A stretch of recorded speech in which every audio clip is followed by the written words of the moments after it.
Patrick haïssait son employé de maison et la traitait comme un déchet.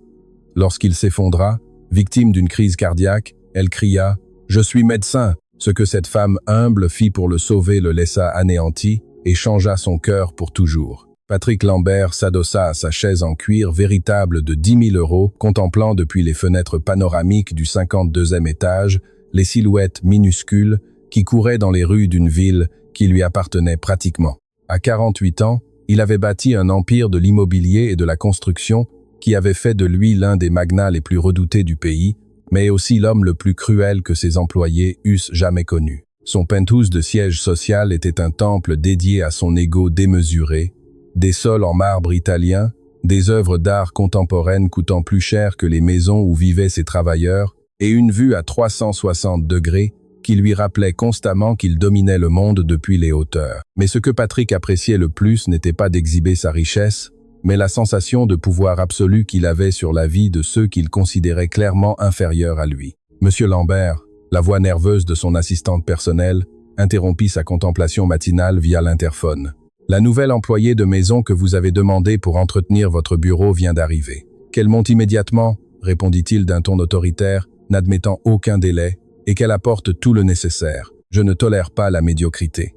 Patrick avait licencié 3 employés de maison. Au cours des 2 derniers mois, la première avait eu l'audace de déplacer une de ses statues en bronze en nettoyant. La seconde avait commis l'erreur impardonnable d'utiliser les toilettes exécutives quand il était absent. La troisième avait simplement eu la malchance d'être présente lorsqu'il avait eu une mauvaise journée à la bourse. Son rituel préféré était d'humilier le personnel de service. Après des années à accumuler pouvoir et argent, il avait découvert que ce qui nourrissait vraiment son âme était de démontrer sa supériorité sur ceux qui dépendaient économiquement de lui. C'était un jeu pervers qu'il avait perfectionné jusqu'à en faire un art cruel.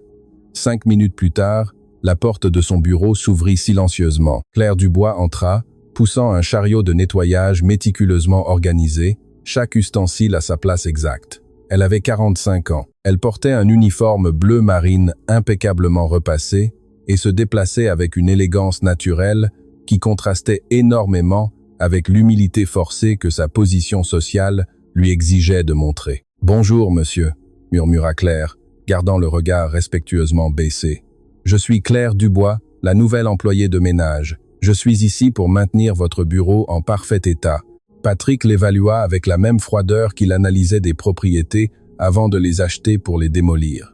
C'était une femme de taille moyenne, aux cheveux châtains relevés en un chignon net et des mains qui témoignaient d'années de travail manuel. Mais il y avait quelque chose dans sa posture, quelque chose dans la manière soigneuse avec laquelle elle organisait ses outils, qui le dérangea immédiatement, sans qu'il pût identifier exactement pourquoi. « Quel est votre niveau d'éducation ?» demanda Patrick brusquement, commençant l'interrogatoire humiliant qu'il appliquait toujours au nouveau personnel. « J'ai terminé l'école primaire, monsieur », répondit Claire d'une voix calme, mais qui trahissait une certaine tension. « Seulement l'école primaire. » Patrick sourit avec une cruauté évidente. « Parfait. Cela signifie que vous comprenez des instructions simples, sans vous compliquer avec des idées qui sont au-dessus de vos capacités mentales. » Claire serra discrètement les poings, mais garda son calme professionnel. Elle avait travaillé dans des maisons de famille aisées pendant des années et avait appris que la survie économique exigeait d'avaler sa fierté lorsque c'était nécessaire. « Oui, monsieur,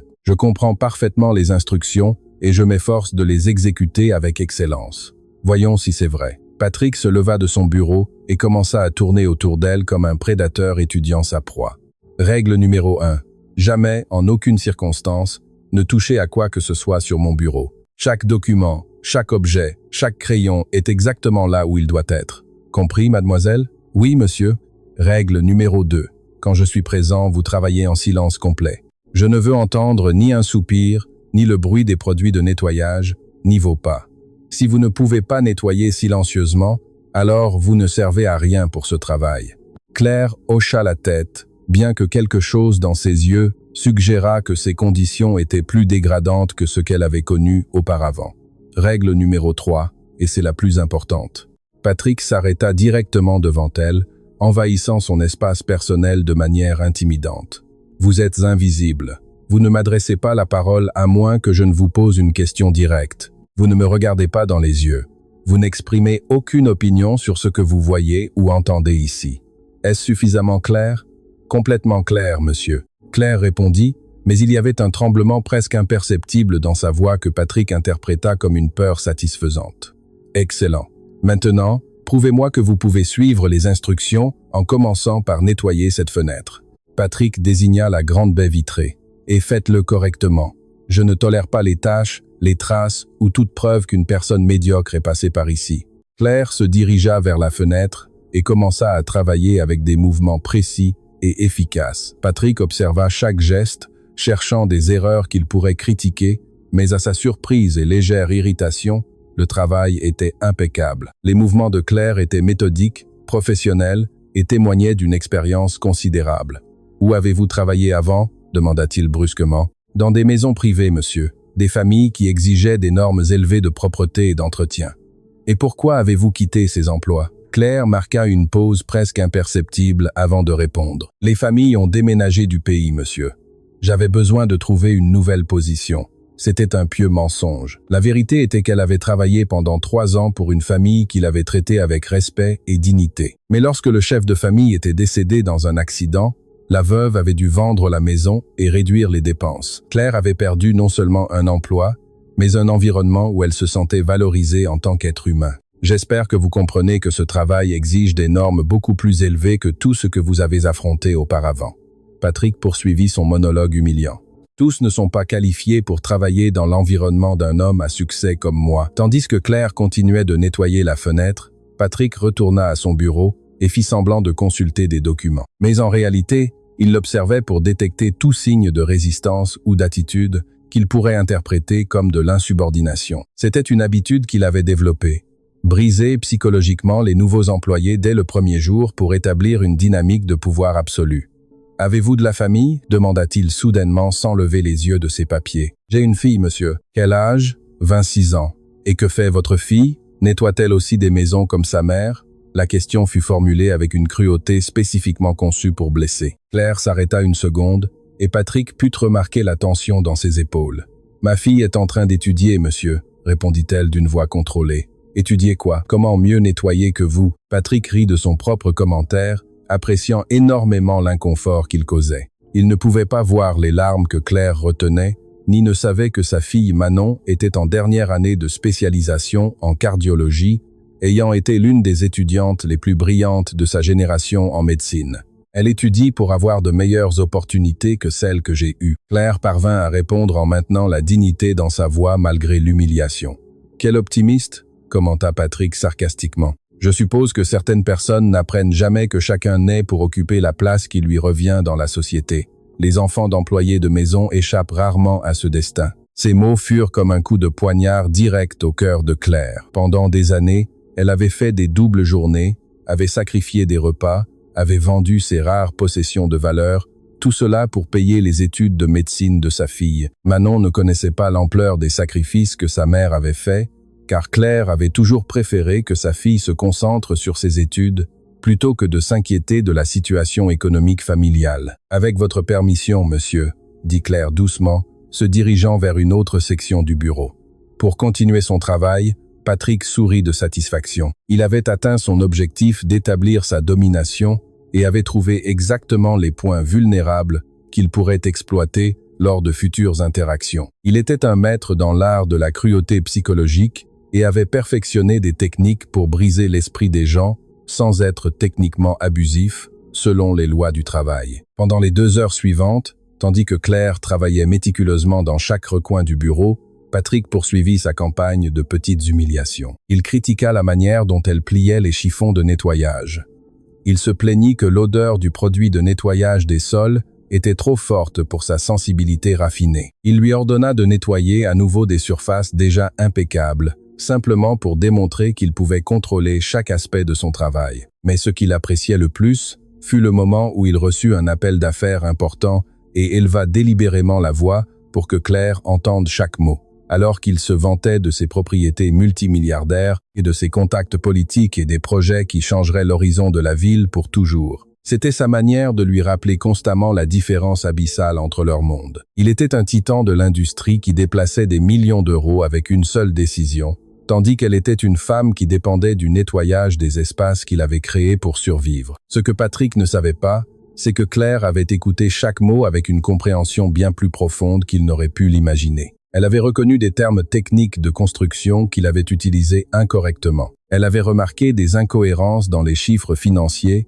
qu'il avait mentionnés et avait identifié plusieurs erreurs dans la terminologie juridique qu'il avait employée pour impressionner son interlocuteur. Mais Claire garda son silence, continua son travail et permit à Patrick de continuer à croire qu'il démontrait sa supériorité face à une femme ignorante qui ne pouvait pas comprendre la complexité de son monde des affaires. Quand elle termina son tour de travail, Claire avait laissé le bureau dans des conditions impeccables. Chaque surface brillait, chaque objet était parfaitement placé et l'ambiance avait cette propreté immaculée que seule une expérience professionnelle et une attention méticuleuse aux détails peuvent créer. « Vous avez terminé ?» demanda Patrick sans lever les yeux de son ordinateur. « Oui, monsieur, tout est complet selon vos spécifications. » Voyons. Patrick se leva et inspecta son bureau avec la minutie d'un sergent militaire cherchant des défauts dans le dortoir d'une recrue. Il vérifia chaque surface, chaque recoin, chaque détail, espérant trouver quelque chose à critiquer, mais à sa frustration, il ne put trouver le moindre défaut. Acceptable fut tout ce qu'il dit, refusant de donner la reconnaissance que le travail méritait clairement. « Merci, monsieur. À quelle heure requérez-vous mes services demain ? » « À 6 heures du matin, et j'attends le même niveau de travail tous les jours. Il n'y a pas de place pour la médiocrité dans ma vie. » « Compris, monsieur. Passez une excellente après-midi. » Tandis que Claire rangeait ses outils de nettoyage et se préparait à partir, Patrick se sentit étrangement insatisfait. Il s'était attendu à briser plus facilement l'esprit de cette femme, mais elle avait montré une résistance silencieuse qui l'irritait. Il y avait quelque chose dans son calme, quelque chose dans la manière digne avec laquelle elle avait toléré ses humiliations, qui défiait son attente de domination totale. Mais ce n'était que le premier jour. Patrick était sûr qu'avec le temps et la persistance, il trouverait un moyen de réduire complètement la dignité de Claire, comme il l'avait fait avec tant d'autres employés auparavant. Ce qu'il ne savait pas, c'est qu'il avait complètement sous-estimé la femme qu'il venait d'embaucher. Et en moins de 24 heures, cette sous-estimation lui coûterait presque la vie et lui coûterait définitivement la tranquillité de son âme pour toujours. Car Claire Dubois n'était pas simplement une employée de maison qui avait appris à bien nettoyer. C'était une femme qui gardait des secrets qui allaient changer le monde de Patrick d'une manière qu'il n'aurait jamais pu imaginer.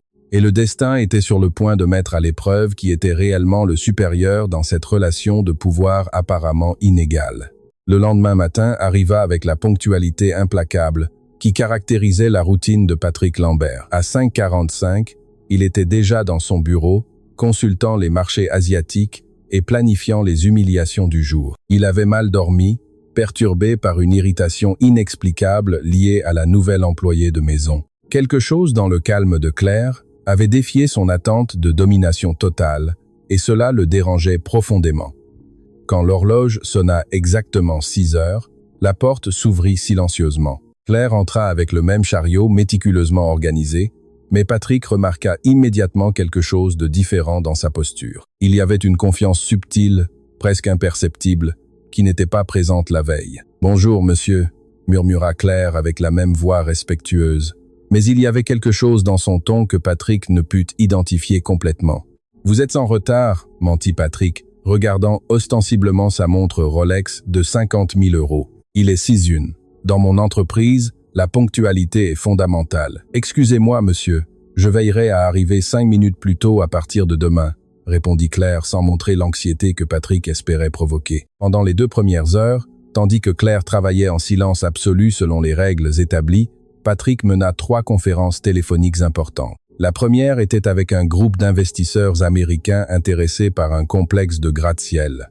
La seconde avec des fonctionnaires municipaux sur les permis de construire. La troisième avec son équipe juridique sur un litige de plusieurs millions.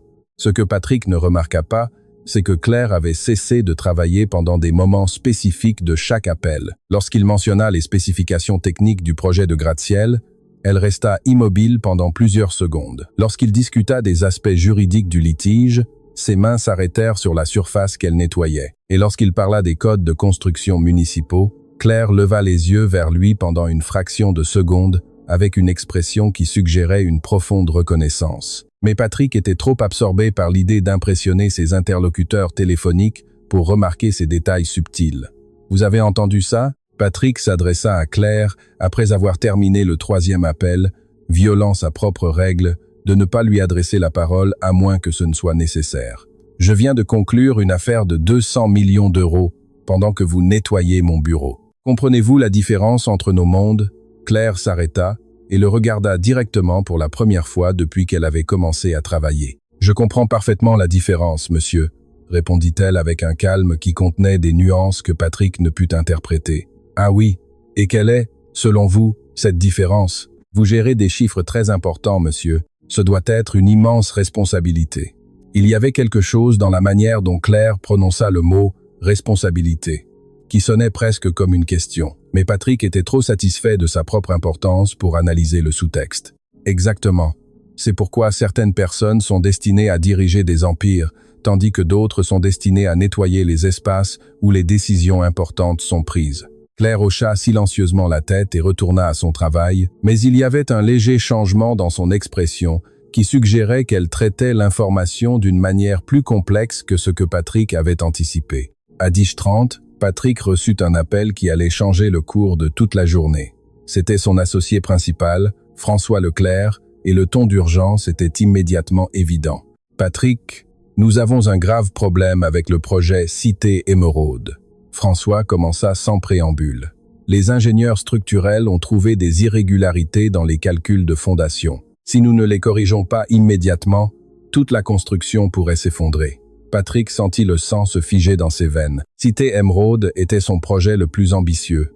Un complexe de tours résidentielles de luxe qui représentait le plus gros investissement de sa carrière. Tout retard ou problème technique pourrait lui coûter non seulement des millions d'euros, mais aussi sa réputation dans l'industrie. « Quel genre d'irrégularité ?» demanda-t-il, essayant de garder son calme. « Les calculs de résistance sismique sont incorrects. Apparemment, l'équipe d'ingénierie civile a utilisé des paramètres incorrects pour le type de sol. Nous avons besoin d'une consultation spécialisée immédiatement, mais tous les experts que nous avons contactés sont occupés pour les 3 prochaines semaines. » Patrick commença à transpirer. 3 semaines de retard signifieraient d'énormes pénalités contractuelles, la perte d'investisseurs nerveux et éventuellement l'annulation complète du projet. « Quelles options avons-nous » demanda-t-il d'une voix tendue. « Il y a un ingénieur spécialiste des sols sismiques qui pourrait être disponible, mais il facture 300 000 € pour une consultation d'urgence et ne garantit pas de pouvoir résoudre le problème. 300 000 €, pourquoi faire? Pour nous dire ce que nous savons déjà? Patrick, si nous ne résolvons pas cela immédiatement, nous perdrons bien plus que 300 000 €. Cela pourrait représenter 50 millions de pertes totales. » Tandis que Patrick discutait désespérément des options avec François, il ne réalisa pas que Claire avait complètement cessé de travailler et écoutait chaque mot de la conversation avec une attention absolue. Ses yeux s'étaient fixés avec une intensité qui aurait surpris Patrick s'il avait été attentif. « Quel est exactement le problème avec les calculs sismiques ?» demanda Patrick. Et Claire remarqua que sa voix avait perdu toute l'arrogance habituelle, remplacée par une panique authentique. Les coefficients d'amortissement sont mal calculés pour un sol de type 3. Ils utilisent des valeurs pour un sol de type SON, ce qui est complètement inadéquat pour la zone. De plus, ils n'ont pas considéré les résonances de fréquences entre les tours jumelles. Patrick ne comprenait pas complètement la terminologie technique, mais il en savait assez pour se rendre compte que c'était un problème sérieux. Et personne dans notre équipe ne peut corriger cela. Nous avons besoin de quelqu'un ayant une expérience spécifique en dynamique des sols et en analyse sismique avancée.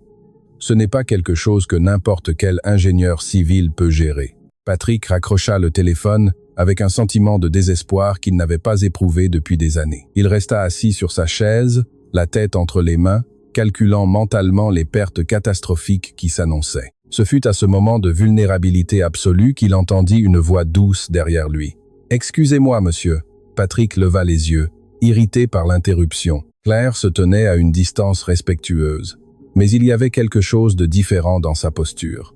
Elle n'avait plus la tête baissée de sa soumission. Elle le regardait directement dans les yeux. « Qu'est-ce que vous voulez ?» demanda-t-il brusquement, bien que son ton manquât de l'autorité habituelle en raison de son état d'agitation. « J'ai entendu votre conversation téléphonique concernant le problème de fondation sismique à Cité Émeraude. Claire commença d'une voix qui avait soudainement une qualité différente. « Je crois que je peux vous aider. » Patrick la regarda comme si elle avait complètement perdu la raison. « Pardon, vous pouvez m'aider avec des problèmes d'ingénierie structurelle? »« Oui, monsieur. Le problème que votre associé a décrit n'est pas aussi complexe qu'il y paraît. Les coefficients d'amortissement pour un sol de type 3, en zone sismique élevée, nécessitent une analyse de réponse dynamique spécifique, mais il existe des solutions établies. » Patrick resta complètement immobile. Les mots qu'il venait d'entendre sortir de la bouche de son employé de maison contenaient une terminologie technique qu'il comprenait à peine, prononcée avec une précision qui suggérait une connaissance approfondie. « Comment connaissez-vous ces termes ?» demanda-t-il avec un mélange de confusion et d'incrédulité. « J'ai quelques connaissances dans le domaine, monsieur. » Claire répondit avec le même calme énigmatique qu'elle avait montré pendant les 2 derniers jours. « Quel genre de connaissances ?» Claire marqua une pause comme si elle évaluait attentivement sa réponse. « Suffisamment pour résoudre le problème auquel vous êtes confronté. » Patrick se leva brusquement, son esprit luttant pour traiter ce qu'il entendait. « Vous êtes en train de me dire que vous, une employée de maison qui a à peine terminé l'école primaire, comprenez l'ingénierie sismique? Je vous dis que je peux vous aider avec le problème spécifique de Cité Émeraude. » Claire répondit sans sourciller. « C'est ridicule. » Patrick commença à faire les 100 pas dans son bureau. « Vous essayez de profiter de ma situation désespérée. Vous avez probablement entendu quelques termes techniques dans des emplois précédents et maintenant vous pensez pouvoir m'impressionner. »« Monsieur Lambert, » dit Claire, et sa voix prit un ton d'autorité que Patrick n'avait jamais entendu d'elle. « Les tours jumelles de Cité Émeraude ont 45 étages chacune, séparées de 30 mètres. Sur un sol de type 3, avec ces dimensions, la période fondamentale de vibration sera d'environ 4-5 secondes. Si vous n'ajustez pas les coefficients d'amortissement modal pour considérer l'interaction séisme-sol-structure, les tours entreront en résonance lors d'un séisme de magnitude 7, 5 ou supérieure. » Le silence qui suivit cette explication fut absolu. Patrick était resté bouche bée, traitant non seulement la précision technique de ce qu'il avait entendu, mais la transformation complète dans la manière de parler de Claire. « Comment ?» commença Patrick, mais ne put terminer la question. La solution nécessite une analyse dynamique non linéaire avec des spectres de réponse spécifiques pour SOLS 3. Claire continua comme si elle donnait une conférence technique. Vous devez recalculer les forces sismiques en utilisant la méthode d'analyse modale spectrale et probablement ajouter des amortisseurs visqueux aux étages supérieurs. Patrick s'effondra sur sa chaise, regardant Claire comme s'il la voyait pour la première fois. « Qui êtes-vous réellement ?» Claire le regarda longuement, comme si elle prenait une décision fondamentale. « Je suis exactement celle que vous avez vue pendant 2 jours, monsieur Lambert, une femme qui a besoin de ce travail pour survivre. Mais je suis aussi quelqu'un qui ne peut pas rester silencieuse quand je vois qu'un problème a une solution. » « Mais comment savez-vous tout cela ?»« Ce n'est pas important maintenant, » Claire répondit. « L'important, c'est que Cité Émeraude peut être sauvée sans vous coûter 300 000 € en consultation. » Patrick resta silencieux pendant plusieurs minutes, son esprit tournant à toute vitesse. Chaque instinct commercial lui disait qu'il était impossible qu'une employée de maison ait ce niveau de connaissance. Mais la précision technique de ce qu'il avait entendu était indéniable. « Êtes-vous sûr de ce que vous dites ?»« Complètement sûr. » « Et pourriez-vous expliquer cela à mes ingénieurs ?»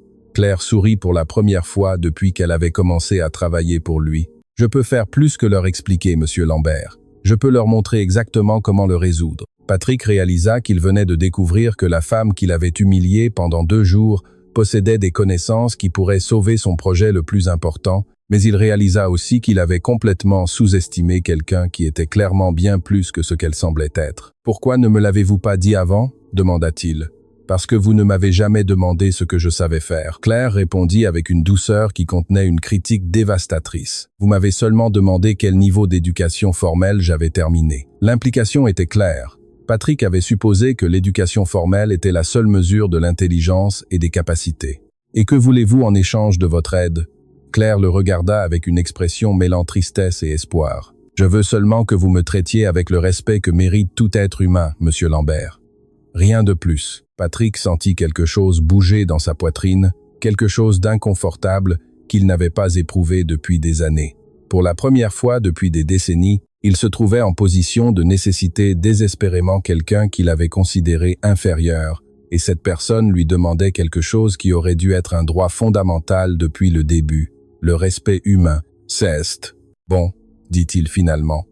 Si vous pouvez résoudre ce problème, je vous promets que les choses vont changer. Ce que Patrick ne savait pas, c'est que Claire Dubois était sur le point de prouver qu'il avait partagé son espace pendant 2 jours avec l'un des esprits les plus brillants en ingénierie structurelle qu'il eût connu de sa vie, et que le respect qu'elle demandait ne serait que le début d'une transformation qui changerait pour toujours sa façon de voir le monde et sa place en son sein. La salle de conférence du 45e étage n'avait jamais été le théâtre d'une réunion aussi étrange. Patrick Lambert était assis en bout de la table de marbre noir, entouré de ses 5 ingénieurs les plus expérimentés, tandis que Claire Dubois se tenait près du tableau numérique, toujours vêtue de son uniforme d'employé de maison. L'incongruité de la situation était si évidente qu'un silence gênant avait envahi la pièce pendant les 5 premières minutes. « Messieurs, » commença Patrick d'une voix qui trahissait sa nervosité. « Je vous ai demandé de venir car nous avons une situation critique avec Cité Émeraude et cette personne a quelques idées qui pourraient nous aider. » L'ingénieur en chef Bernard Moreau, un homme de 55 ans avec 3 décennies d'expérience sur des projets massifs, regarda Claire avec un mélange de confusion et de condescendance mal dissimulée. « Monsieur Lambert, avec tout le respect que je vous dois, sommes-nous vraiment en train de convoquer des réunions d'urgence pour écouter les suggestions du personnel de nettoyage? » Bernard, écoutez juste ce qu'elle a à dire. Patrick répondit, bien que lui-même ne fût pas complètement convaincu de ce qu'il faisait. Claire s'approcha du tableau numérique et, sans demander permission, commença à écrire des équations complexes avec une fluidité qui laissa tous les présents complètement stupéfaits. Ses mouvements étaient précis, sûrs, et démontrait une familiarité absolue avec des concepts d'ingénierie avancés. Le problème fondamental de Cité Émeraude, commença Claire d'une voix qui avait complètement perdu la soumission des jours précédents. Ce n'est pas seulement que vous avez utilisé des coefficients incorrects pour un sol de type 3. Le problème est que vous n'avez pas pris en compte l'effet d'interaction dynamique entre les tours jumelles. Elle écrivit sur le tableau TD égale 0,1 où n représentait le nombre d'étages. Pour des tours de 45 étages, la période fondamentale théorique serait de 4-5 secondes. Mais lorsque vous avez 2 structures identiques séparées de 30 mètres sur un sol 3, l'effet de résonance croisée peut amplifier les forces sismiques jusqu'à 40%. Bernard Moreau se pencha en avant, clairement intrigué malgré son scepticisme initial. « Vous suggérez que nous avons un problème de couplage modal ?» « Exactement. » Claire répondit, et commença à dessiner des diagrammes de force avec une précision qui aurait impressionné n'importe quel professeur d'ingénierie structurelle. Lorsque les fréquences fondamentales des 2 tours coïncident et compte tenu qu'elles sont construites sur la même strate de sol, le phénomène de résonance peut créer des amplifications que les codes de construction standard ne contemplent pas.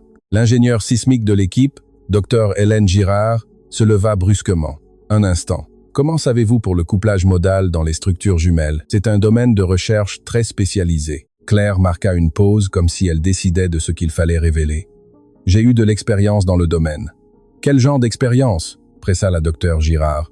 Au lieu de répondre directement, Claire continua d'écrire des équations sur le tableau. Cette fois, c'était des formules d'analyse dynamique non linéaire qui exigeaient des connaissances en mathématiques avancées et en théorie des vibrations que très peu d'ingénieurs maîtrisaient complètement. La solution nécessite 3 modifications principales. Claire poursuivit. Premièrement, installer des amortisseurs à masse accordée au 35e, 40e et 45e étage des 2 tours pour interrompre la résonance. Deuxièmement, ajuster la rigidité structurelle d'une des tours en modifiant le système. Troisièmement, implémenter un système de contrôle semi-actif qui puisse répondre en temps réel aux fréquences sismiques. Le silence qui suivit fut si profond qu'on pouvait entendre la respiration de chaque personne dans la pièce. Les 5 ingénieurs échangeaient des regards d'étonnement et d'incrédulité. Bernard Moreau fut le premier à parler. « Madame, pardon, quel est votre nom complet ?»« Claire Dubois », répondit-elle. « Madame Dubois, ce que vous venez de proposer est une solution d'ingénierie sismique avancée qui nécessite des années d'études spécialisées. Où avez-vous acquis ces connaissances ?» Claire regarda vers Patrick, qui observait tout avec une expression de choc total. Pendant 3 jours, il avait humilié cette femme, la traitant comme si elle était incapable de comprendre des concepts de base. Et maintenant, il était témoin d'une démonstration d'expertise technique qui dépassait la plupart des professionnels du domaine. « Est-ce vraiment important où je l'ai appris ?» Claire demanda doucement. « L'important est de savoir si la solution fonctionne. Bien sûr que c'est important », s'exclama la docteure Girard. Nous ne pouvons pas mettre en œuvre des modifications structurelles multimillionnaires basées sur les suggestions de quelqu'un sans référence vérifiable. Vous avez raison. Claire hocha la tête calmement. Avez-vous accès à la modélisation informatique ici? Oui, nous avons les logiciels ETABS et SAP 2000, répondit l'ingénieur en calcul de l'équipe. Parfait. Me permettez-vous de démontrer la validité de ma proposition? Pendant les 2 heures suivantes, Claire travailla sur l'ordinateur avec une fluidité qui laissa tout le monde complètement abasourdi. Elle créa des modèles tridimensionnels complexes des tours jumelles, mit en œuvre les modifications qu'elle avait suggérées et exécuta des analyses dynamiques qui confirmèrent mathématiquement chacune de ses prédictions. Patrick observait depuis sa chaise, ayant l'impression de vivre dans une réalité alternative. La femme qu'il avait embauchée pour nettoyer son bureau démontrait un niveau de compétence technique qu'il n'avait pas vu même chez des consultants facturant des milliers d'euros de l'heure. « Les résultats sont sans équivoque », annonça Claire après avoir terminé l'analyse. Avec les modifications proposées, les forces sismiques sont réduites de 35% et le facteur de sécurité augmente de 2 à 2, bien au-delà des exigences du code. Bernard Moreau examina les résultats à l'écran, vérifiant chaque calcul. C'est brillant. Non seulement cela résout le problème, mais cela rend les tours plus sûrs que ce qui était initialement prévu. Quel serait le coût de la mise en œuvre de ces modifications? Demanda Patrick, retrouvant finalement sa voix. Environ 800 000 euros, Claire répondit, en comparaison des 300 000 euros de la consultation externe et des 50 millions qu'il aurait perdus si le projet avait échoué. Le silence qui suivit était différent du précédent. Il n'était plus fait d'incrédulité, mais de respect et d'émerveillement professionnel. Madame Dubois, la docteure Valdé s'approcha de Claire avec une expression complètement transformée. « J'ai besoin de vous poser une question directe. Quelle est votre véritable formation académique ?» Claire regarda de nouveau vers Patrick, qui hocha presque imperceptiblement la tête, lui donnant une permission silencieuse de révéler la vérité. « J'ai un doctorat en génie structurel de l'École nationale supérieure des arts et métiers, ENSAM, avec une spécialisation en dynamique des sols et analyse sismique. » Claire dit d'une voix qui avait soudainement toute l'autorité académique qu'elle avait cachée. J'ai également un master en mathématiques appliquées et j'ai publié 18 articles dans des revues internationales d'ingénierie sismique. La révélation frappa la pièce comme une bombe. Les 5 ingénieurs la regardèrent avec des expressions mêlant admiration, confusion et honte d'avoir douté d'elle. Patrick sentit comme si quelqu'un lui avait vidé un seau d'eau glacée sur la tête. Pendant 3 jours, il avait humilié l'une des ingénieures les plus qualifiées du pays, la traitant comme si elle était ignorante, se moquant de son niveau d'éducation. Docteur Dubois, Bernard Moreau se leva avec un respect évident. Êtes-vous l'auteur de l'article sur l'interaction séisme-sol-structure dans les immeubles de grande hauteur publié dans le journal de l'ingénierie sismique? Oui, Claire répondit simplement. Cet article a révolutionné les critères de conception sismique en Europe, s'exclama la docteure Girard. Je l'utilise comme référence obligatoire dans mes cours universitaires. Patrick se leva lentement de sa chaise, sentant ses jambes trembler. « Pourquoi ?» demanda-t-il d'une voix brisée. « Pourquoi travaillez-vous comme employé de maison si vous êtes tous là ?» Claire le regarda avec une expression mêlant une profonde tristesse à une dignité inébranlable. « Parce que parfois les circonstances de la vie nous obligent à accepter des emplois qui sont en dessous de nos capacités pour survivre. Mais comment ? Comment est-il possible que quelqu'un avec votre formation finisse par nettoyer des bureaux ?» Claire compléta la question. « C'est une longue histoire, monsieur Lambert, mais la version courte est qu'il y a 3 ans, j'ai perdu mon poste à l'université à cause de conflits politiques internes. Mes recherches sur les codes de construction antisismiques menaçaient les intérêts de certains entrepreneurs influents qui faisaient des dons à l'université. Ils vous ont renvoyé pour avoir fait votre travail honnêtement. Ils m'ont rendu la vie impossible jusqu'à ce que je doive démissionner. Ils ont bloqué mes publications, saboté mes projets de recherche et se sont assurés qu'aucune autre institution académique ne m'embauche. Quand j'ai épuisé mes économies en payant les études de médecine de ma fille, j'ai dû accepter n'importe quel travail que je pouvais trouver. Patrick eut la nausée. Votre fille, celle qui étudie. Manon a obtenu son diplôme de cardiologue le mois dernier. Claire sourit avec une fierté authentique. Elle est interne à l'hôpital Pitié, Salpêtrière. Elle ne sait pas que j'ai travaillé comme employé de maison pour payer ses études. Elle croit que j'ai un travail administratif à mi-temps. La pièce fut plongée dans un silence absolu. L'histoire qu'il venait d'entendre était un témoignage dévastateur de la manière dont le système pouvait faire défaut aux personnes les plus brillantes et les plus dévoués. Bernard Moreau s'approcha de Claire avec un respect évident. « Docteur Dubois, ce serait un honneur de travailler sous votre supervision sur ce projet. » Un instant, Patrick intervint, son esprit travaillant rapidement. « Claire, docteur Dubois, vous ne pouvez pas continuer à travailler comme employé de maison. Monsieur Lambert, j'ai besoin de ce travail. » Claire répondit, « Je n'ai pas d'autres options en ce moment. Si vous en avez, » Patrick dit fermement, « je vous offre le poste de directrice de l'ingénierie structurelle de mon entreprise, un salaire de 200 000 € par an, des avantages sociaux complets et une autonomie totale sur tous les projets techniques. » Les ingénieurs échangèrent des regards d'approbation. Il était évident que tous respectaient les références et la compétence de Claire. « Pourquoi feriez-vous cela ?» Claire demanda avec prudence. « Parce que j'ai été un idiot complet », Patrick admit. Et pour la première fois depuis des décennies, il y avait une humilité authentique dans sa voix. « J'ai passé 3 jours à humilier quelqu'un qui est infiniment plus intelligent et plus précieuse que moi. Je ne peux pas défaire cela, mais je peux essayer de le compenser. Je n'ai pas besoin de compensation, monsieur Lambert. J'ai juste besoin que vous me traitiez avec dignité. Alors, c'est ce que vous allez avoir, la dignité, le respect et la reconnaissance de qui vous êtes réellement. » Claire regarda autour de la pièce, voyant les visages attentifs des 5 ingénieurs qui la regardaient maintenant comme la professionnelle hautement qualifiée qu'elle avait toujours été. « Et qu'en est-il des règles que vous avez établies sur le fait d'être invisible, de ne pas parler, de ne pas exprimer d'opinion ?»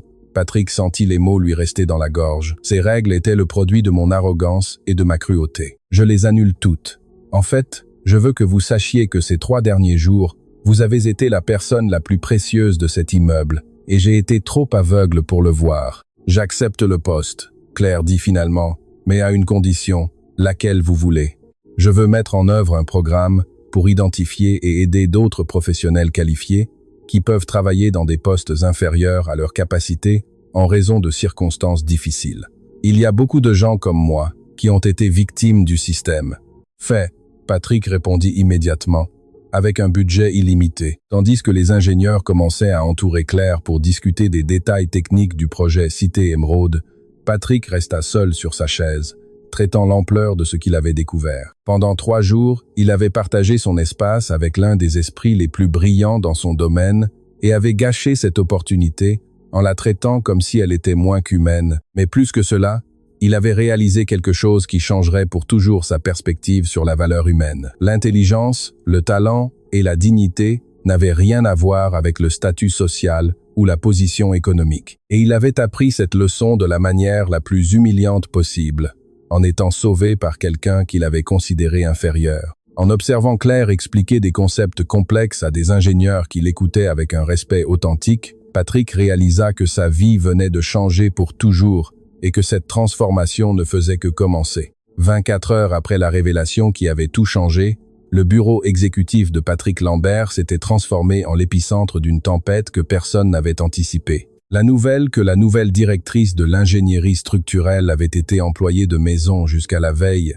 s'était répandue dans le bâtiment comme un feu incontrôlable, générant des réactions allant de l'étonnement à l'indignation la plus absolue. Patrick était assis devant son bureau, observant à travers les fenêtres panoramiques, en attendant l'arrivée de son équipe de direction. Pour ce qu'il savait être la réunion la plus difficile de sa carrière d'homme d'affaires, il avait passé la nuit entière sans dormir, non par stress financier, comme cela lui était arrivé tant de fois auparavant, mais par quelque chose de complètement différent, une honte authentique et une douloureuse compréhension de ce qu'il avait fait de mal pendant des décennies. L'interphone sonna avec la voix tendue de sa secrétaire. « Monsieur Lambert, votre équipe de direction est là et je dois vous informer qu'ils semblent très perturbés.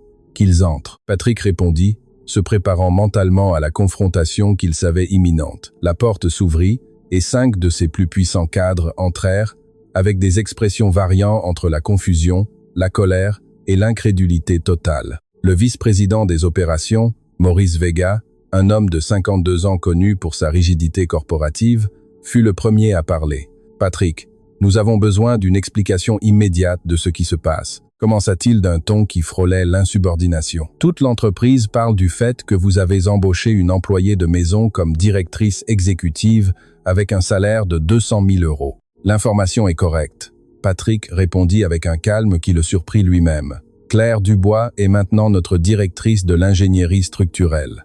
C'est de la folie. s'exclama Sophie Bernard, vice-présidente des ressources humaines. Savez-vous le précédent que cela crée? Savez-vous les implications légales et corporatives de promouvoir quelqu'un sans suivre les protocoles établis? Les implications sont que nous embauchons enfin la personne la plus qualifiée pour le poste. Patrick répondit. N'est-ce pas ce que nous sommes censés faire? Maurice se pencha agressivement en avant. Patrick, vous ne pouvez pas promouvoir le personnel de service à des postes de direction en vous basant sur un caprice émotionnel. Cela va à l'encontre de tout ce que nous avons bâti en tant qu'entreprise sérieuse. Un caprice émotionnel? Patrick sentit une irritation croissante. Maurice, saviez-vous que la docteure Dubois a sauvé le projet Cité Émeraude hier? Un projet de 50 millions d'euros qui était sur le point de s'effondrer complètement. Docteur? Demanda Nathalie Petit, directrice financière, avec un sarcasme évident. Maintenant, les employés de maison ont aussi des doctorats? Claire Dubois a un doctorat en génie structurel de l'École nationale supérieure des arts et métiers, ENSAM, un master en mathématiques appliquées et a publié 18 articles dans des revues internationales. Patrick répondit fermement. C'est l'une des expertes les plus reconnues en analyse sismique en Europe. Le silence qui suivit fut tendu et inconfortable. Les 5 cadres échangeaient des regards mêlant surprise et scepticisme. C'est impossible, déclara Nicolas Durand, vice-président du développement. Si elle a ses références, pourquoi travaillait-elle comme employée de maison? Parce que le système lui a fait défaut, Patrick répondit. Et pour la première fois depuis des décennies, il y avait une douleur authentique dans sa voix. Elle a été victime de politiques universitaires corrompues. Elle a perdu son poste pour des raisons qui n'avaient rien à voir avec sa compétence et a dû accepter n'importe quel travail disponible pour survivre et payer les études de médecine de sa fille. Sophie se leva brusquement. Patrick, même si c'est vrai, vous ne pouvez pas restructurer toute notre hiérarchie corporative en vous basant sur une histoire triste. Nous avons des procédures, des protocoles, une structure organisationnelle. Savez-vous quoi, Sophie?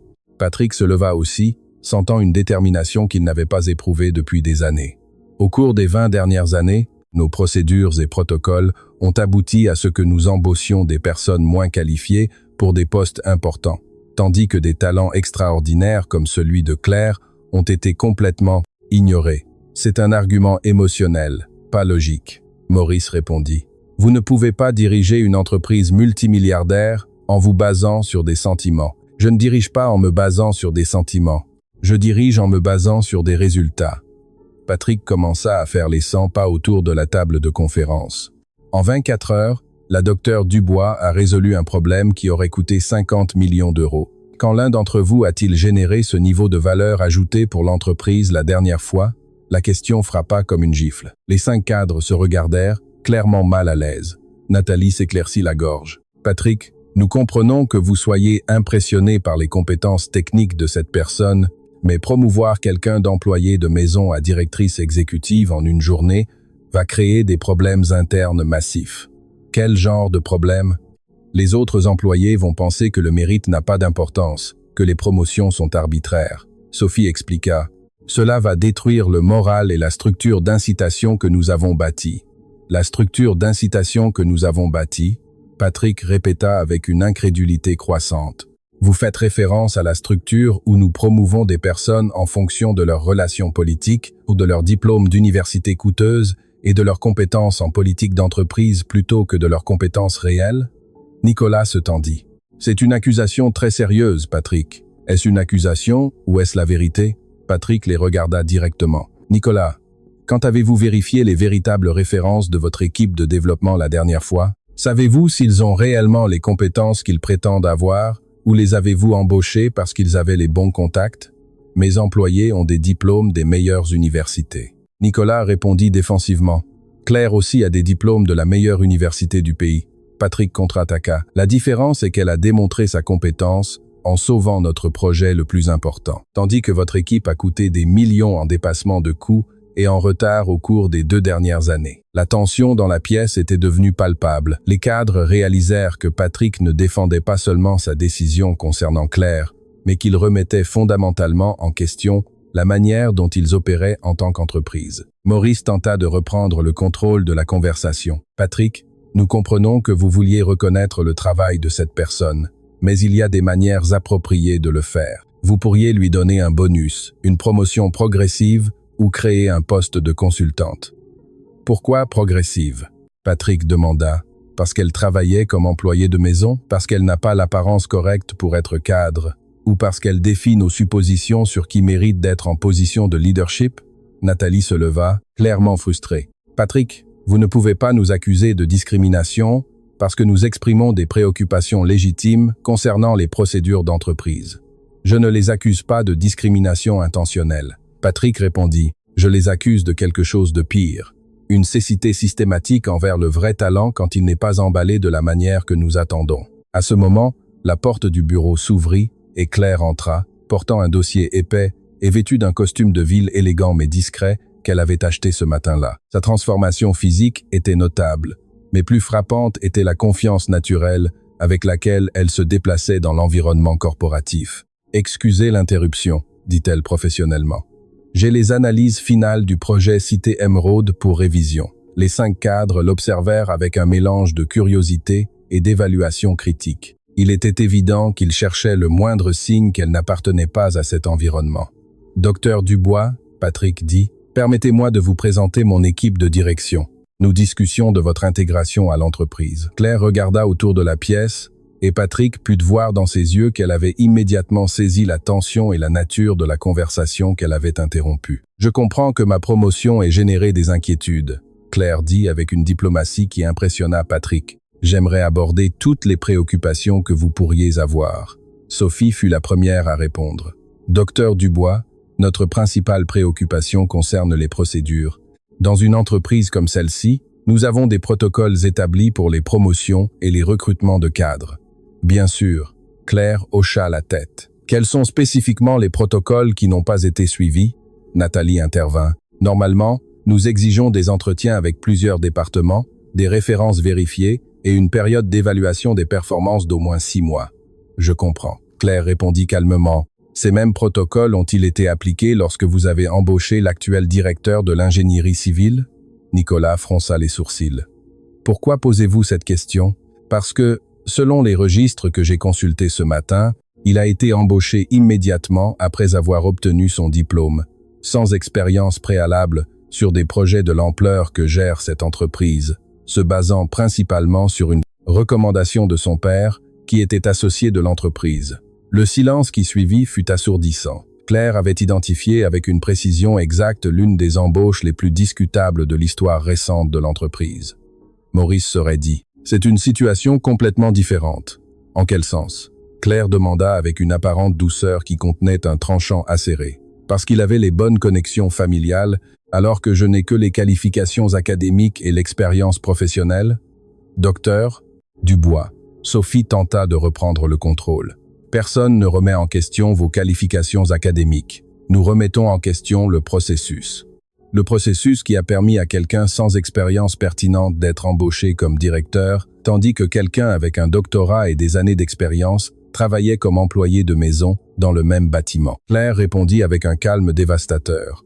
Patrick observait l'échange avec fascination. Claire gérait l'hostilité de ses cadres, avec une combinaison de professionnalisme et de fermeté intellectuelle qui l'enviait. De plus, Claire continua. « J'aimerais souligner que ma promotion n'a pas été basée sur un caprice émotionnel, comme j'ai entendu que vous le suggériez. Elle a été basée sur des résultats tangibles qui ont sauvé 50 millions d'euros en une journée. Pourriez-vous me montrer quels résultats similaires vous avez produits récemment? » La question resta en suspens comme une épée de Damoclès. Les 5 cadres réalisèrent qu'ils étaient dépassés intellectuellement par quelqu'un qu'ils avaient complètement sous-estimé. Nathalie tenta une dernière fois. « Docteur Dubois, même si j'accepte que vous ayez les qualifications, ne pensez-vous pas qu'une transition plus progressive aurait été plus appropriée? » « Progressive vers quoi ?» Claire demanda. « Progressive vers la démonstration de compétences que j'ai déjà démontrées, progressive vers l'acquisition du respect que j'ai déjà gagné des ingénieurs qui travaillent avec moi, ou progressive vers la surmonter les préjugés sur mon apparence précédente ?» Maurice se leva brusquement. « Patrick, c'est exactement ce que nous craignons. Des attitudes défensives, des accusations de discrimination. » « Non », Patrick l'interrompit fermement. « Ce dont vous êtes témoin, c'est de quelqu'un qui se défend avec éloquence contre des attaques qui ne sont pas fondées sur sa compétence professionnelle. » « Monsieur Lambert », Claire intervint doucement. « Puis-je faire une suggestion ?»« Bien sûr. Je propose de mettre en œuvre une période d'évaluation de 90 jours. Pendant ce temps, je serai responsable de 3 projets spécifiques qui sont actuellement problématiques dans l'entreprise. Si je n'obtiens pas de résultats mesurables et significatifs, je démissionnerai volontairement. Les cadres échangèrent des regards. C'était une proposition qu'ils ne pouvaient refuser sans paraître complètement irrationnelle. « Et si vous réussissez ?» Sophie demanda. « Si je réussis, j'espère que vous reconsidérez vos suppositions sur ce qui constitue des qualifications appropriées pour le leadership corporatif. » Claire répondit. Nicolas se pencha en avant. « Quel projet spécifique proposez-vous ? Premièrement, terminer Cité Émeraude dans le budget et avant la date limite. Deuxièmement, résoudre les problèmes d'ingénierie dans le projet Tour du Soleil, qui ont causé des retards de 8 mois. Et troisièmement, développer un nouveau système d'évaluation des talents qui identifie les compétences réelles au lieu des références superficielles. » C'était une proposition ambitieuse qui couvrait à la fois des aspects techniques et organisationnels. Les cadres réalisèrent que Claire ne défendait pas seulement sa position, mais qu'elle proposait des améliorations systématiques qui pourraient bénéficier à toute l'entreprise. Patrick sentit une admiration croissante pour la femme qu'il avait sous-estimée si complètement. « Êtes-vous d'accord avec cette proposition ?» demanda-t-il à ses cadres. Après avoir échangé des regards, Maurice hocha la tête à contre-cœur. « 90 jours, mais à condition que des métriques spécifiques et objectives soient établies pour chaque projet. »« Parfait. » Claire sourit. « Et je suggère que ces métriques soient établies conjointement par cette équipe de direction pour assurer une transparence totale. » Tandis que les cadres commençaient à discuter des détails spécifiques, Patrick réalisa quelque chose de fondamental. Claire n'avait pas seulement défendu sa position, elle avait transformé une confrontation hostile en une opportunité collaborative et avait fait tout cela avec une grâce et une intelligence stratégique qu'aucun de ses cadres traditionnels n'avait jamais démontré. Pour la première fois depuis des décennies, Patrick se sentit vraiment fier d'une décision de recrutement et savait que les 90 prochains jours ne détermineraient pas seulement l'avenir de Claire dans l'entreprise, mais transformeraient pour toujours la manière dont ils opéraient en tant qu'organisation. 45 jours après le défi que Claire avait accepté, l'atmosphère dans les bureaux de Lambert Bâtisseur avait changé de manière si radicale que les employés vétérans commentaient qu'il s'agissait d'une entreprise complètement différente. Patrick était dans son bureau, examinant les rapports hebdomadaires qui documentait des transformations qu'il avait lui-même considérées comme impossibles à peine 2 mois auparavant. Le premier projet que Claire avait pris sous sa responsabilité, Cité Émeraude, non seulement avait été achevé dans le budget, mais avait également généré une économie de 3 millions d'euros et 15 jours avant la date limite. Les modifications sismiques qu'elle avait mises en œuvre avaient abouti à une structure si solide que le bâtiment avait reçu une certification internationale de résistance sismique, augmentant sa valeur marchande de 20%. Mais c'est le deuxième projet, Tour du Soleil, où Claire avait véritablement démontré son génie professionnel. Tour du Soleil avait été le cauchemar corporatif de l'entreprise pendant 8 mois, un complexe de bureaux de 30 étages qui avait rencontré des problèmes structurels qu'aucun ingénieur n'avait réussi à résoudre. Les retards avaient coûté des millions en pénalités, et le projet était sur le point d'être complètement annulé lorsque Claire en avait pris les rênes. Dès sa première semaine d'analyse du problème, elle avait découvert quelque chose qui était passé inaperçu pour tous les consultants externes. Les fondations avaient été construites sur une strate d'argile expansive, qui n'avait pas été identifiée lors des études de sol originales. Lorsque l'argile se saturait pendant la saison des pluies, elle se dilatait, provoquant des déplacements différentiels qui menaçaient la stabilité de toute la structure. La solution que Claire avait proposée était si innovante qu'elle avait attiré l'attention d'ingénieurs de toute l'Europe, un système de micropieux de compensation qui non seulement résolvait le problème des tassements, mais transformait l'argile expansive en un avantage, utilisant sa capacité d'expansion pour créer un système de fondation autorégulant. Monsieur Lambert, la voix de sa secrétaire interrompit ses réflexions. La docteure Dubois est là avec le rapport du projet d'évaluation des talents. Qu'elle entre immédiatement. Patrick répondit, sentant une anticipation qui lui était devenue familière au cours des dernières semaines. Claire entra, portant un dossier volumineux et une tablette, avec une expression mêlant satisfaction professionnelle et quelque chose que Patrick avait appris à reconnaître comme une préoccupation authentique. Pour le bien-être des employés. « Bonjour Patrick », dit-elle en utilisant son prénom, comme elle avait commencé à le faire après qu'il eut insisté pour éliminer les formalités excessives. J'ai les résultats du 3e projet et je pense qu'ils vont vous surprendre. Après ce que vous avez accompli ces derniers mois, je ne suis pas sûr que quoi que ce soit puisse me surprendre. Patrick sourit sincèrement. Ça va vous surprendre. Claire s'assit et ouvrit son dossier. J'ai identifié 53 employés dans cette entreprise qui travaillent dans des postes significativement inférieurs à leur capacité réelle. Patrick haussa les sourcils. 53? Oui, dont 12 avec des diplômes universitaires travaillant à la maintenance, 8 avec des spécialisations techniques avancées dans des départements administratifs de base et 3 avec des masters travaillant comme personnel de soutien. Comment est-ce possible? Claire ouvrit sa tablette et montra une présentation méticuleusement préparée. Le problème est systématique. Pendant des années, cette entreprise a recruté sur la base de 3 critères principaux: les relations personnelles, l'apparence lors d'entretiens superficiels et les références d'universités prestigieuses, sans vérifier les compétences réelles. Pendant ce temps, continua-t-elle, des personnes hautement qualifiées ont été reléguées à des postes inférieurs parce qu'elles n'avaient pas les bonnes relations, ne projetaient pas l'image attendue ou parce que leurs diplômes provenaient d'institutions moins prestigieuses, mais tout aussi rigoureuses. Patrick sentit une piqûre de culpabilité familière. Avez-vous des exemples spécifiques? Marc Lefebvre, qui travaille à l'entretien électrique, est ingénieur en système et a développé un logiciel qui pourrait automatiser 80% de nos processus d'inventaire. Julie Martin, qui travaille à la réception, a un master en administration de projet et pourrait optimiser nos calendriers de construction. Et Antoine Fournier, qui travaille à la sécurité, est expert comptable et a identifié 5 domaines où nous pourrions réduire les coûts opérationnels de 15%. Pourquoi personne n'a-t-il jamais identifié ces talents auparavant? Parce que personne n'a demandé. Claire répondit avec une simplicité dévastatrice. Le système actuel suppose que les gens sont à la place qu'ils méritent, sans considérer que les circonstances, les préjugés ou le simple manque d'opportunités peuvent empêcher le talent d'être reconnu. Patrick se leva et marcha vers la fenêtre, traitant les implications de ce qu'il venait d'entendre. Vous êtes en train de me dire que nous avons gaspillé massivement des talents? Pendant des décennies, Claire confirma, et non seulement gaspillé, mais payer des consultants externes pour résoudre des problèmes que des employés internes auraient pu résoudre s'ils en avaient eu l'opportunité. Que proposez-vous? J'ai développé un programme en 3 phases. Claire montra un diagramme sur sa tablette. Premièrement, une évaluation complète des compétences réelles pour tous les employés, non basée sur les diplômes, mais sur des démonstrations pratiques de compétences. Deuxièmement, une restructuration organisationnelle pour placer les personnes dans des postes où elles peuvent maximiser leur contribution. Troisièmement, un programme de développement continu pour s'assurer que les talents émergents sont identifiés et cultivés systématiquement. Quel serait l'impact financier, de manière conservatrice? Une augmentation de productivité de 30% et une réduction des coûts opérationnels de 20% la première année. Claire répondit, mais le véritable avantage serait à long terme.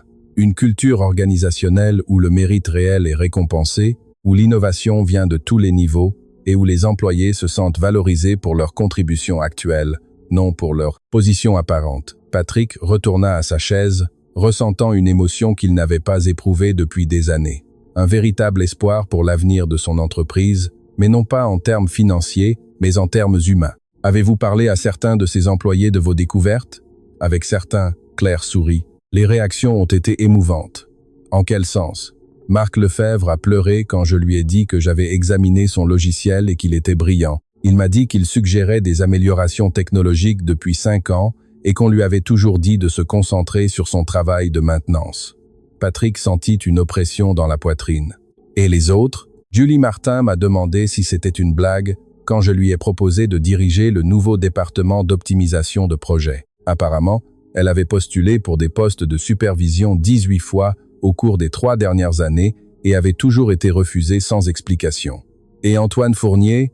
Antoine m'a dit qu'il avait perdu l'espoir que quelqu'un reconnaisse qu'il pouvait contribuer au-delà de la vérification des identités à l'entrée. Quand je lui ai montré que ses observations sur les coûts opérationnels pourraient économiser des millions, il est resté silencieux pendant 10 minutes. Patrick se couvrit le visage de ses mains. Nous avons détruit le moral et gaspillé des talents pendant des années, mais maintenant nous pouvons changer cela. Claire dit avec la même détermination qu'elle avait montrée lorsqu'elle avait résolu le problème de Cité Émeraude. Nous pouvons créer un modèle où le véritable talent est identifié et récompensé, quelle que soit son origine. À ce moment, la porte s'ouvrit après un léger coup. Maurice Vega entra avec une expression que Patrick avait appris à associer à des nouvelles importantes. « Patrick, excusez l'interruption, mais nous avons des visiteurs qui insistent pour vous parler immédiatement. » Maurice dit en regardant Claire avec une expression qui avait évolué d'une hostilité initiale à un respect réticent. Quel genre de visiteurs? Des représentants de 3 entreprises concurrentes, 2 cabinets d'ingénierie internationaux et un groupe d'investisseurs qui ont apparemment suivi les projets que la Dr Dubois a dirigés. Claire et Patrick échangèrent des regards de surprise. « Que veulent-ils » Patrick demanda. « Ils veulent embaucher la Dr Dubois. » Maurice répondit avec une expression qui révélait qu'il était lui-même impressionné par le niveau d'intérêt extérieur. Les offres qu'ils ont mentionnées vont de 300 000 à 500 000 euros par an, plus une participation au capital. Patrick ressentit une pointe de panique qu'il n'avait pas anticipée. Au cours des 45 derniers jours, il en était venu à dépendre non seulement de l'expertise technique de Claire, mais de sa perspective transformationnelle sur la manière de diriger l'entreprise. « Qu'est-ce que vous leur avez dit ?» Claire demanda calmement. « Je leur ai dit que je transmettrais leurs offres, mais que toute décision serait entièrement la vôtre. » Maurice répondit professionnellement. « Faites-les entrer, » dit Patrick, bien que sa voix contienne une tension évidente. Pendant l'heure suivante, Patrick observa tandis que des représentants d'entreprises prestigieuses tentaient de convaincre Claire de rejoindre leurs organisations. Les offres étaient impressionnantes, des salaires qui doublaient ce qu'ils lui versaient, des avantages extraordinaires, des postes de direction immédiats et l'opportunité de travailler sur des projets internationaux de grande envergure. Mais ce qui impressionna le plus Patrick fut la manière dont Claire géra chaque offre avec professionnalisme, une gratitude authentique et une série de questions perspicaces sur la culture organisationnelle de chaque entreprise. « Comment gérez-vous le développement des talents internes ?» demanda-t-elle à un représentant d'un cabinet international. « Quelle politique avez-vous pour identifier les employés sous-utilisés ?» demanda-t-elle à un autre. « Comment vous assurez-vous que les promotions sont basées sur le mérite réel plutôt que sur la politique d'entreprise ?» demanda-t-elle au troisième.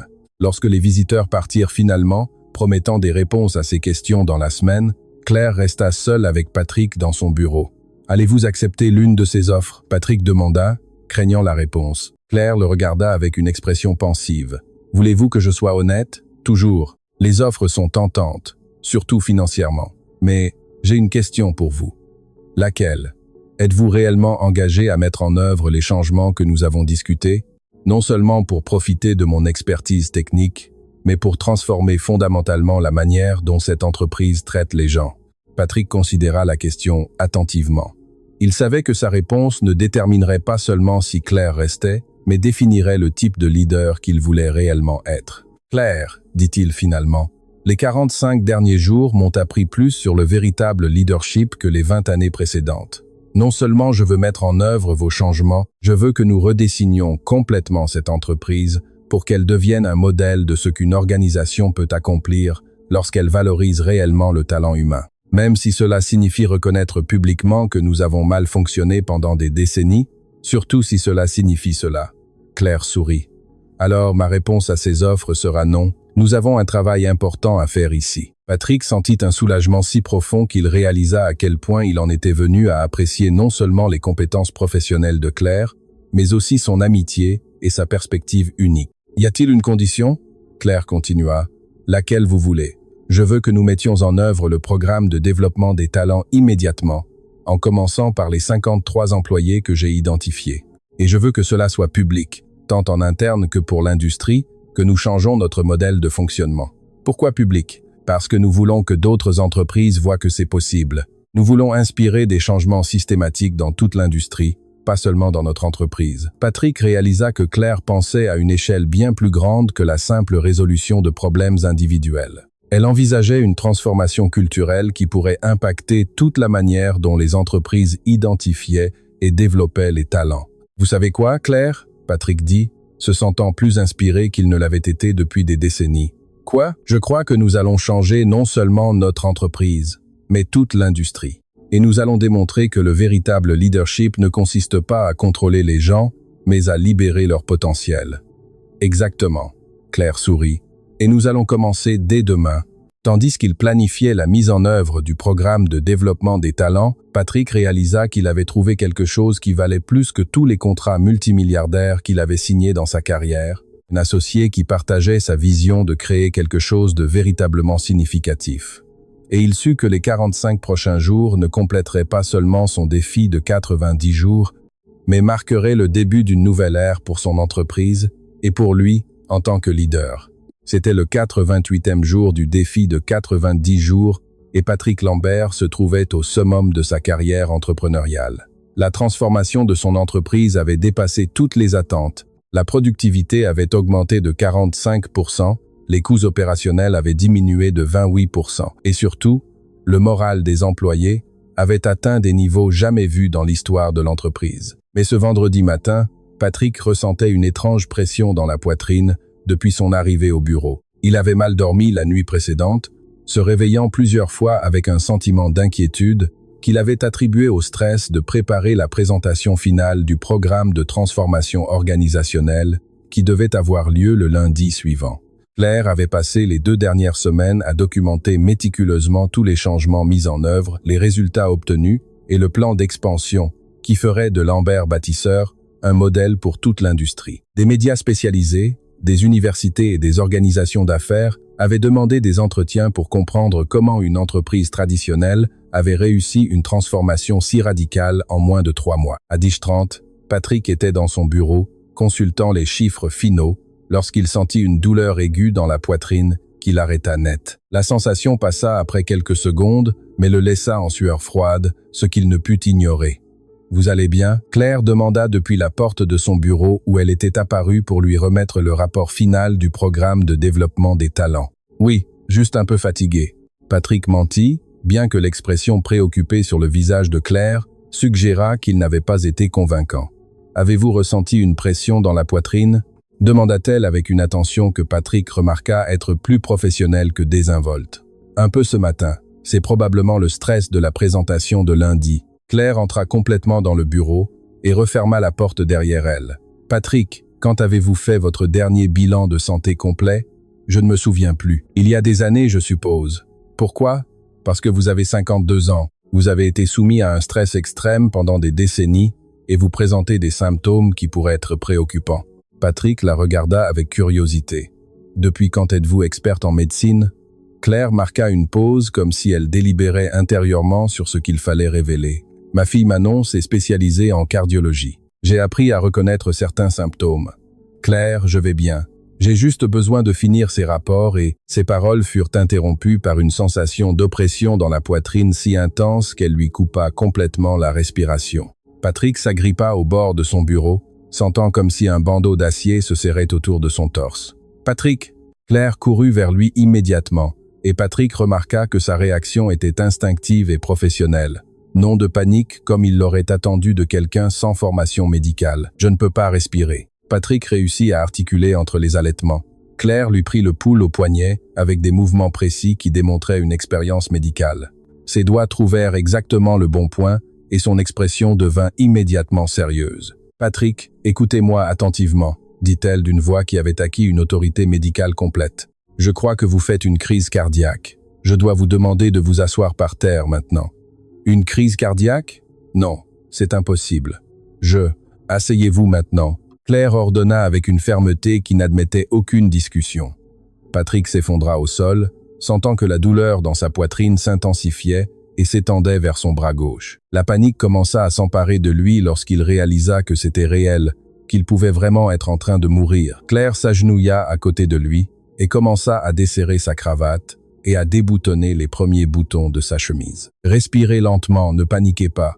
Je vais appeler les urgences. » Mais quand Claire prit son téléphone, elle réalisa que les services d'urgence mettraient au moins 20 minutes pour arriver au 52e étage. Et étant donné la rapidité avec laquelle les symptômes de Patrick se détérioraient, 20 minutes pourraient être trop longues. « Patrick, avez-vous de l'aspirine dans votre bureau ?» demanda-t-elle en composant le 15, numéro d'urgence. Dans le tiroir inférieur droit du bureau, Patrick réussit à dire entre des respirations laborieuses. Claire trouva un flacon d'aspirine et revint immédiatement. Mâchez ceci, ne l'avalez pas entier. Elle lui donna 2 comprimés. Tandis que Patrick mâchait l'aspirine, Claire parla à l'opérateur d'urgence, fournissant des informations médicales avec une précision qui aurait impressionné n'importe quel professionnel de la santé. Patient masculin, 52 ans. Symptômes d'infarctus aigu du myocarde. Douleur thoracique sévère avec irradiation au bras gauche. Diaphorèse, dyspnée. J'ai administré de l'aspirine et j'ai le patient en position semi-allongée. Quand elle raccrocha, Claire se concentra entièrement sur Patrick. La douleur s'améliore avec l'aspirine?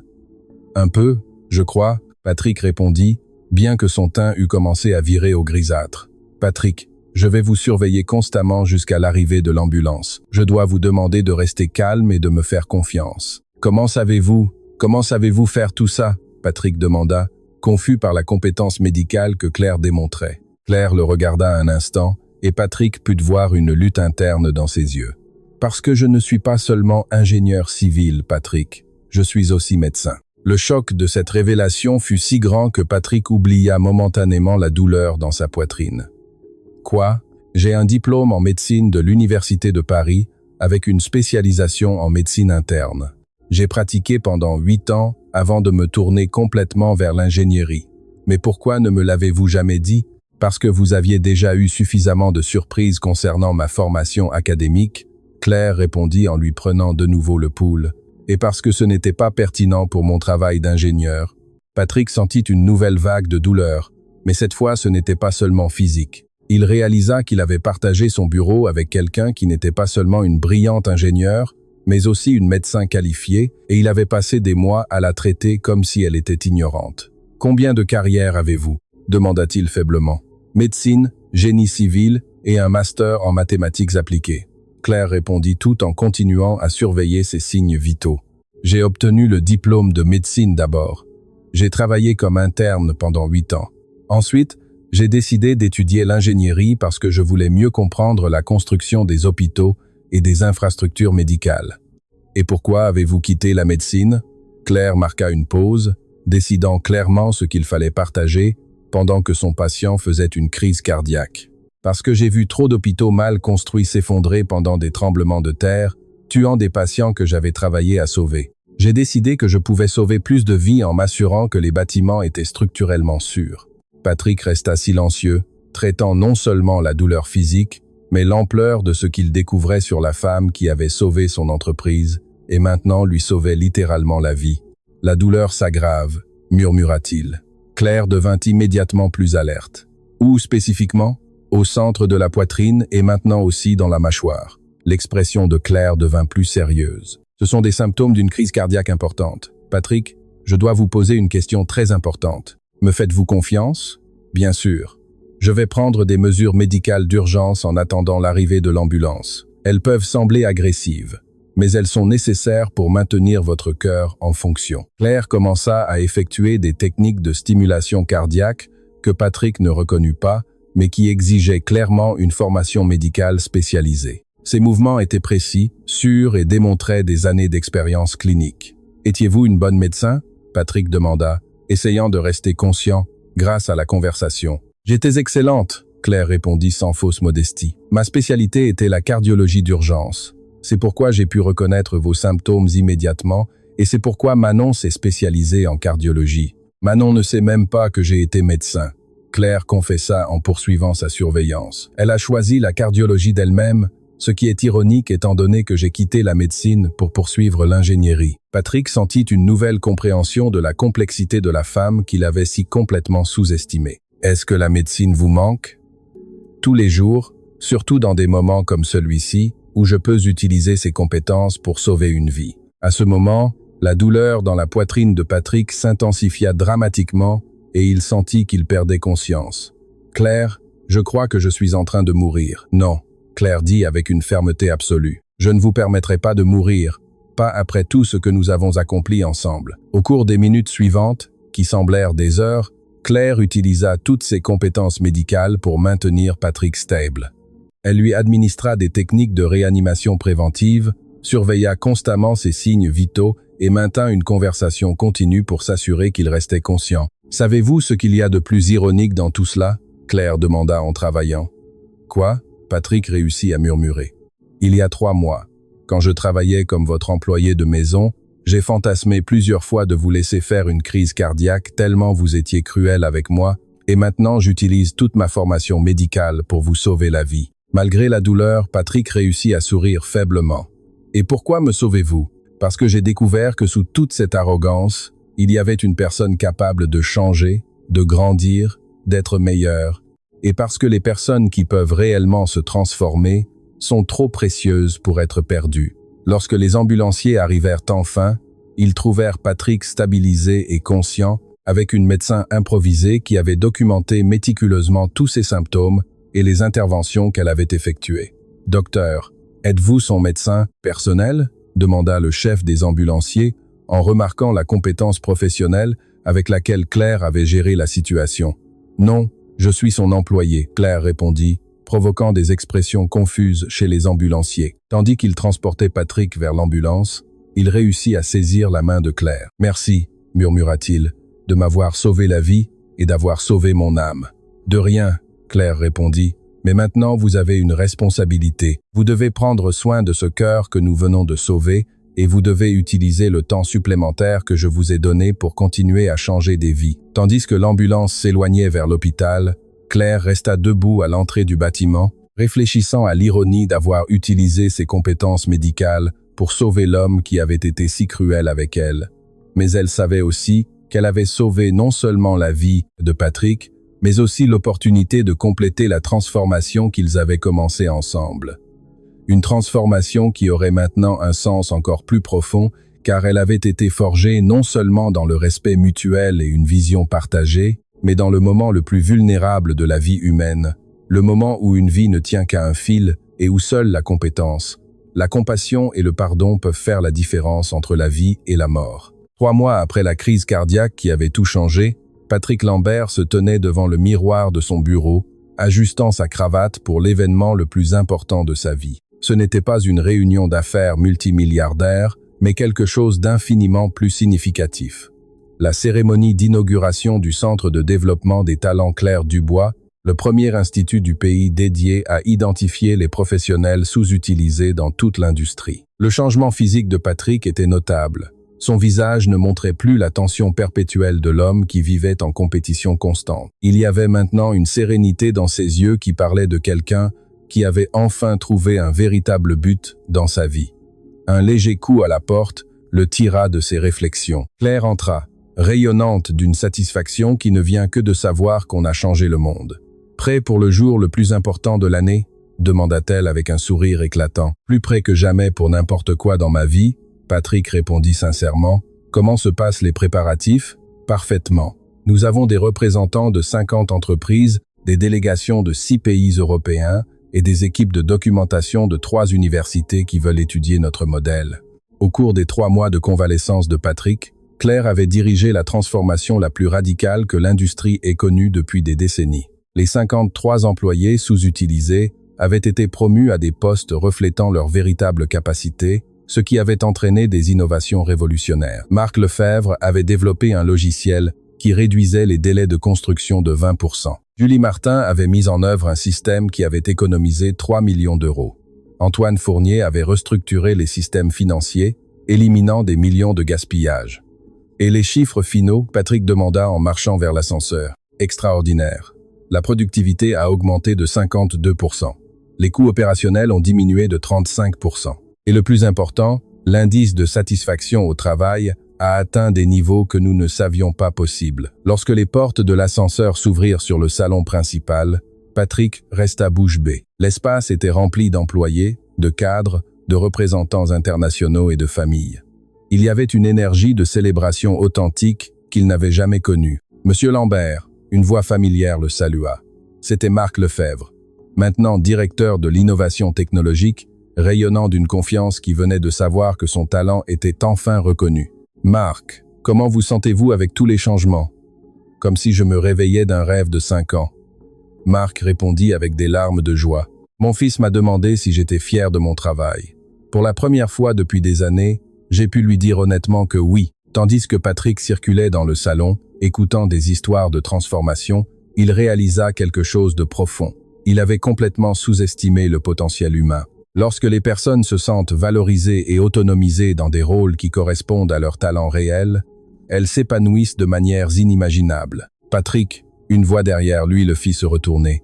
C'était une jeune femme élégante de 26 ans qui s'approchait avec un sourire radieux. « Manon !» Claire apparut à côté de Patrick. « Je voudrais vous présenter à Patrick Lambert. Patrick, voici ma fille, la docteure Manon Dubois. » Patrick serra la main de la jeune cardiologue, remarquant immédiatement les yeux intelligents qu'elle partageait avec sa mère. « Docteur Dubois, c'est un honneur de vous rencontrer enfin. L'honneur est le mien, monsieur Lambert. Ma mère m'a raconté la transformation incroyable que vous avez accomplie ensemble. » Au cours de la conversation qui suivit, Claire révéla enfin à sa fille la vérité complète sur son passé, qu'elle avait également été médecin cardiologue avant de se tourner vers l'ingénierie. « Vous êtes médecin ?» Manon demanda stupéfaite. « J'ai été médecin pendant 8 ans avant de décider que je pouvais sauver plus de vies en m'assurant que les hôpitaux ne s'effondrent pas pendant les tremblements de terre. » Manon serra sa mère dans ses bras, les larmes aux yeux. « Maman, combien d'autres sacrifices avez-vous fait pour moi que je ne connais pas ? Tous ceux qui étaient nécessaires. » Claire répondit. « Et je les referai sans hésiter. » La soirée se poursuivit avec des présentations célébrant des transformations qui avaient eu un impact sur des familles entières. Le moment le plus émouvant arriva lorsque Claire présenta une vidéo qu'elle avait préparée secrètement, montrant la transformation de Patrick, depuis ses jours les plus arrogants, jusqu'à devenir un leader qui inspirait la grandeur chez les autres. C'est l'histoire d'un homme qui a découvert que le véritable leadership ne consiste pas à démontrer sa supériorité, mais à aider les autres à découvrir leur propre grandeur, narra Claire. Quand la vidéo se termina, il n'y avait pas un œil sec dans le salon. Enfin vint le moment du discours principal de Patrick. Tandis qu'il marchait vers le podium, il réfléchit à la façon dont, 6 mois auparavant, il aurait utilisé ce moment pour se vanter de son succès financier. Maintenant, il voulait parler de quelque chose de complètement différent. « Il y a 6 mois, commença Patrick, j'étais un homme complètement différent. J'étais riche, puissant et absolument misérable. J'avais construit un empire financier, mais j'avais perdu mon âme dans le processus. La pièce était dans un silence absolu. Puis, une femme extraordinaire m'a appris la leçon la plus importante de ma vie. Elle m'a appris que j'avais mesuré le succès avec des métriques complètement erronées. » Patrick regarda Claire. « Claire Dubois n'a pas seulement sauvé mon entreprise lorsqu'elle a résolu des problèmes que personne d'autre n'avait pu résoudre. Elle m'a littéralement sauvé la vie lorsqu'elle a utilisé ses compétences médicales pour me maintenir en vie pendant une crise cardiaque. Mais plus important encore, elle m'a appris que le véritable pouvoir vient d'inspirer les autres à atteindre leur plus haut potentiel. Au cours de ces 6 mois, nous avons démontré que lorsque nous traitons les personnes avec respect, dignité et des opportunités réelles qui correspondent à leurs talents, elles répondent avec une créativité et une excellence qui dépassent toutes les attentes. » Patrick sortit un dossier de sa veste. « Ce soir, je veux annoncer la création de la Fondation Lambert Dubois pour le développement du talent humain. Nous doterons cette fondation de 200 millions d'euros pour reproduire ce modèle dans des entreprises de toute l'Europe. » L'ovation fut immédiate et prolongée. « Je veux que vous sachiez que chacun d'entre vous a été mon maître. Vous avez eu la grâce de pardonner des décennies de négligence et vous m'avez montré ce que signifie réellement diriger. Claire Dubois n'a pas seulement transformé cette entreprise, elle m'a transformé moi. » Quand Patrick eut terminé, l'ovation dura 15 minutes. Mais ce qui le toucha le plus, ce ne furent pas les applaudissements, mais les expressions sur les visages. Un respect authentique, de la joie, de l'espoir et quelque chose qu'il n'avait jamais vu diriger vers lui, de l'amour véritable. Plus tard, cette nuit-là, Patrick, Claire et Manon s'assirent dans le bureau, réfléchissant au voyage extraordinaire. « Avez-vous jamais imaginé que nous irions aussi loin ?» Patrick demanda en servant du champagne. « Ce premier jour en tant qu'employé de maison, je devais juste survivre. » Claire répondit. « Maintenant, je sens que j'ai enfin trouvé mon but. Utiliser toutes mes compétences pour libérer le potentiel humain que le monde gaspille. » « Maman, » Manon intervint. « Regrettez-vous parfois d'avoir quitté la médecine ?» Claire regarda sa fille, puis Patrick. « Pendant des années, j'ai pensé que j'avais sacrifié ma carrière médicale. Mais maintenant, je réalise que j'ai juste élargi ma définition de la médecine. En médecine, nous sauvons des vies une par une. Maintenant, nous guérissons des systèmes entiers, nous soignons des organisations qui gaspillaient des vies humaines. » Patrick leva sa coupe. « À la médecine organisationnelle, à la dignité humaine, » Claire répondit. « Et aux secondes chances, » ajouta Manon.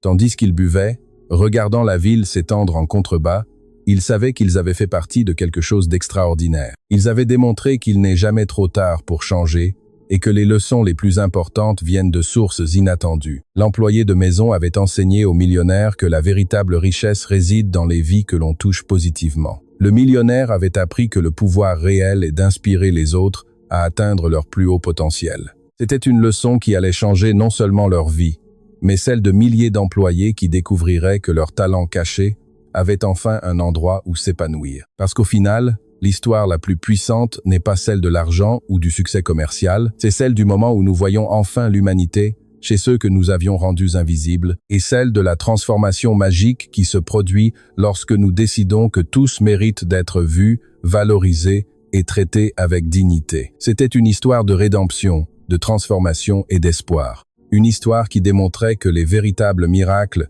se produisent lorsque nous ouvrons nos cœurs et permettons aux autres de changer nos vies, et que l'amour, le respect et la dignité humaine triomphent toujours sur l'arrogance et la cruauté.